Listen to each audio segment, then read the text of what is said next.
जीवन में प्रॉब्लम का आना पीड़ा नहीं है। पीड़ा तब होती है जब वो प्रॉब्लम टिकी रह जाती है। पीड़ा तब होती है जब उस प्रॉब्लम का सही से हमें सॉल्यूशन, समाधान नहीं मिल पाता है। कहते हैं ना कि प्रॉब्लम केवल 10% होती है, 90% आप उस प्रॉब्लम को रिएक्ट कैसे करते हैं वो जीवन में पेन बनाता है।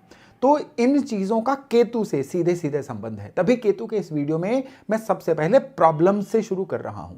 केतु के बारे में ढेरों ढेर कहा जा चुका है। मेरी केतु के 12 घरों पे सीरीज भी है, आप चाहे तो इस वीडियो के बाद उसको भी देख सकते हैं, जिससे आपको यह भी क्लैरिटी हो जाएगी कि केतु आपकी जन्म कुंडली में जिस भी घर में है वो आपके जीवन को वहां पे किस तरह से प्रभावित कर रहे हैं। लेकिन आज केतु की कुछ ऐसी अनकही बातें आपसे मैं शेयर करने वाला हूं जिनको समझना आपके लिए बड़ा जरूरी है। क्योंकि जब केतु की दशा आती है ना, 7 साल जो होते हैं वो केतु के जीवन में नॉर्मली ज्यादातर लोगों के लिए बड़े पेनफुल होते हैं। लेकिन किन लोगों के लिए पेनफुल नहीं होते? जो जाने अनजाने में या जानबूझ के केतु को समझ के बिहेव करते हैं। केतु किस तरह से वर्क करते हैं उसके लिए आपको यह जानना होगा कि यह ऊर्जा दरअसल काम किस तरह से करती है। इसको जान लेंगे ना तो केतु की पीड़ा का भी सॉल्यूशन जल्दी मिल जाएगा। और केतु जब सही होंगे ना, ये जीवन में 3 फर्क लेके आएंगे। पहला फर्क, आपके जीवन में स्थायित्व, स्टेबिलिटी लेके आएंगे। आप जीवन में सेटल कहलाओगे। और केतु जब अच्छे हो जाएंगे ना, घर परिवार में खुशियों का वातावरण। और सबसे बड़ी बात क्या है, जिस भी काम में हाथ डालेंगे ना, अब वो काम फिनिश होगा और आपको प्रॉफिट देके जाएगा। और केतु के खराब होने पे इसका बिल्कुल उल्टा होता है। जीवन में सेटलमेंट नहीं आती है, घर में कलेश रहता है, और आप जिस भी काम में हाथ डालते हैं ना, वो काम या तो बड़ा गिर पड़ के पूरा होता है, या जब तक पूरा होता है आपको नुकसान दे जाता है, या कई लोगों का तो 99 पे आके काम छूट जाता है, रुक जाता है। तो केतु को समझना और केतु के अनुसार उपाय करना और केतु को अलाइन रखना, ये बड़ा जरूरी है। और आज के वीडियो में हम यही चर्चा करने वाले हैं। नमस्ते, मेरा नाम है योगेश शर्मा। स्वागत है आपका happy life with Yogesh Sharma में। दोस्तों, इस वीडियो में आगे बढ़ने से पहले एक विनम्र निवेदन कि अगर अभी तक आपने अपने इस चैनल को सब्सक्राइब नहीं किया है तो कृपया सब्सक्राइब जरूर करिएगा और बेल बटन दबाना न भूलिएगा। केतु, राहु और केतु जो हैं एक ही नोड के 2 छोर होते हैं। केतु भी राहु की तरह एक छायाग्रही हैं, और आपको पता ही है कि राहु और केतु जो हैं बिल्कुल एक साथ 180 डिग्री पे अपने ज़ोडिएक चक्र में घूमते रहते हैं। राहु जहां पे इंसान से जो लेने के कारक हैं, केतु वहीं इंसान को देने के कारक हैं। केतु जब एक्टिव होते हैं ना, इंसान या तो दानी बन जाता है या मूर्खतापूर्ण रवैया अपना के चीजों को लुटाता रहता है। केतु वेस्टेज का कारक है और राहु जो है ये बिना सोचे समझे काम करने का कारक बन जाता है जब ये प्लेनेट खराब होते हैं। खैर, आज तो केतु की बात हो रही है ना, तो केतु की खराब होने की कुछ निशानियां पहले सुन लीजिए, फिर हम केतु की उन चीजों की चर्चा करेंगे जो अभी तक कहीं ना कहीं अनकही चीजें हैं। केतु खराब होने पे इंसान की बुद्धि ब्लॉक रहती है। इंसान कहीं ना कहीं मूर्खतापूर्ण रवैया अपना के अपने धन को लगाता रहता है या अपने हाथ से धन को फिसलने देता रहता है। यानी इंसान जब केतु खराब होते हैं ना, दूर की नहीं सोच पाता है, वर्तमान सही हो जाए चाहे उसके लिए फ्यूचर गिरवी पड़ जाए, इंसान इस तरह से सोचना शुरू हो जाता है। केतु शरीर पे असर किस तरह से करता है? केतु सबसे पहले तो राहु की ही तरह सही डायग्नोज नहीं होने देता। ये नाभि से नीचे के जो रोग हैं या रिप्रोडक्टिव ऑर्गन्स के जो रोग हैं ये भी दे देता है। केतु के खराब होने पे इंसान को गर्दन से नीचे के हिस्सों के रोग जो है वो ज्यादा परेशान करना शुरू कर देते हैं। केतु खराब होता है तो ये इंसान के करियर पे किस तरह का प्रभाव डालता है? खराब केतु वाले जो लोग होते हैं ना, उनका करियर भी एक ही लेवल पे रहता है, सैचुरेटेड रहता है। कभी भी वो एक पर्टिकुलर लिमिट से ज्यादा अपने करियर में आगे नहीं जा पाते हैं। अब केतु के नक्षत्र कौन से हैं? अश्विनी, मघा और मूला, 27 नक्षत्रों में ये 3 केतु के नक्षत्र हैं। आपने इन तीनों को समझ लिया, समझिए केतु को समझ लिया किस तरह से। अश्विनी ये ज़ोडिएक का सबसे पहला नक्षत्र है, उसके बाद मघा आता है और फिर एंड पे मूला नक्षत्र आता है। तो इसी तरह से केतु की यात्रा होती है। केतु शुरुआत करवाता है, हर शुरुआत अश्विनी नक्षत्र से होती है। तो जब केतु चल रहे हैं, ये आपको इंस्टिगेट कर रहे हैं, केतु आपको ट्रिगर करना चाह रहे हैं कि आप अपने जीवन में अब कोई नई शुरुआत करिए। जो चीजें चल रही थी ना, अब वो उसी तरह से आपके लिए काम नहीं करेंगी। आपको अपना बिहेवियर पैटर्न बदलना है, आपको अपने आसपास के लोग चेंज करने हैं। लोग किस तरह से चेंज करने हैं? केतु आपको यह चीज रियलाइज करवाना चाहता है कि जो आपके सलाहकार हैं या जिन लोगों से जाने अनजाने में आप इंप्रेस हो रहे हैं ना, वो सही नहीं है। अब आपको कुछ और प्रोडक्टिव लोग अपने आसपास रखने होंगे। ये अलग बात है कि हम इस चीज को नहीं समझ के केतु को अपने खिलाफ कर लेते हैं, खराब कर लेते हैं, और फिर केतु की जो पीड़ाएं मैंने बताई वो आनी शुरू हो जाती हैं। तो केतु क्या शुरुआत करवाते हैं? काम कारोबार में कोई नई शुरुआत। अगर आप नौकरी वगैरह में हैं तो उसमें भी आप या तो इंस्टीट्यूशन चेंज करिए या नौकरी में कुछ इस तरह से वैल्यू ऐड करिए कि आपको ऑल टुगेदर अपने जीवन में ये एक बड़ा महत्वपूर्ण टर्निंग पॉइंट लगे। ये नहीं करेंगे तो केतु धीरे धीरे धीरे धीरे रस्टिंग करवाते जाएंगे, आपको जंग लगाते जाएंगे और धीरे धीरे आप प्रोफेशनली भी डी ग्रोथ की तरफ चले जाएंगे। दूसरे फिर आता है कि ये केतु जो हैं ये बहुत बड़े कारक होते हैं लर्निंग के, यानी केतु गुरु के चेले ही कहे गए हैं और गुरु जो हैं ये सबसे बड़े टीचर होते हैं। तो केतु के मामले में भी हमें लर्निंग हमेशा जो है इसको जारी रखना है। शरीर के अंगों में केतु कान को भी कहा गया है। जी हाँ, कान, कान का मतलब ये फिजिकल कान जो वो तो होते ही हैं। केतु के मामले में कानों का मतलब ये भी कहा गया है कि आपको केतु के फेज में सुनना चाहिए। सामने वाला क्या कहना चाह रहा है उसको सुनिए। आपके अराउंड जो फैमिली मेंबर्स हैं, आपके स्टाफ मेंबर्स हैं, आपके चाहने वाले हैं, यार दोस्त हैं, वो कहते क्या है सुनिए। जिनके केतु खराब होते हैं ना वो कहते ज्यादा हैं, सुनते कम हैं।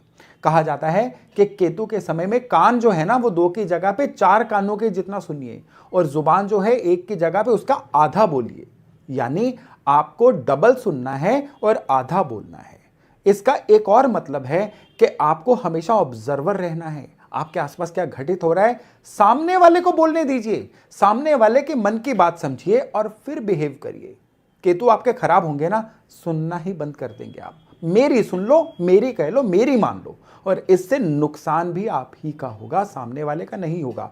फिर आप केतु के खाली उपाय करते रहिए, जितने मर्जी करते रहिए, केतु प्रसन्न नहीं होंगे। केतु प्रसन्न होते हैं केतु की तरह बिहेव करने से। अब कौन सा ग्रह रिश्वत लेता है मुझे बता दीजिए कि आपने शनि के लिए तेल दान कर लिया, केतु के लिए काला कंबल दान कर लिया और केतु सही हो गए।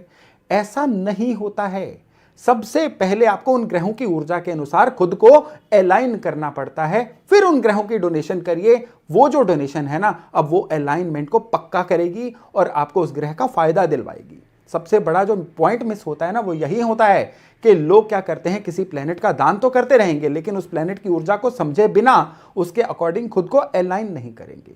तो केतु की अलाइनमेंट जो है ना, देखिए अश्विनी, मघा और फिर मूला, फिर यहां पे मूला नक्षत्र तक आते आते इंसान जो है ये कहते हैं केतु मोक्षकारक भी होता है।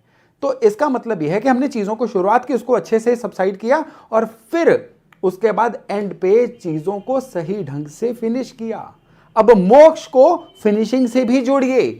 केतु के समय में कोई काम अधूरा नहीं छोड़ना है। आपके जितने ज्यादा रिसोर्सेज भी लग जाएं, एक्स्ट्रा समय भी लग जाए, तो भी केतु कहते हैं कि काम को कंप्लीट करिए।